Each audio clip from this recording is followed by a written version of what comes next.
काश्मीरमध्ये जो भ्याड हल्ला झाला त्याचा मी निषेध करतो, पण भारत थांबणार नाही, आम्ही कोणी थांबणार नाही।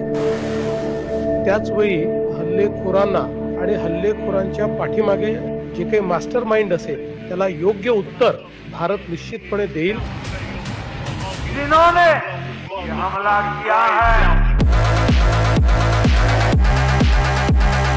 उनकी कल्पना से भी बड़ी सजा मिलकर के रहेगी।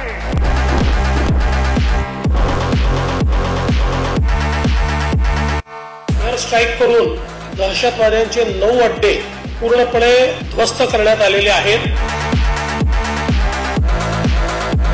अब आतंकियों की बची खुची जमीन को भी मिट्टी में मिलाने का समय आ गया है। ऑपरेशन सिंदूर हे नाव अधिक बोलकं आहे।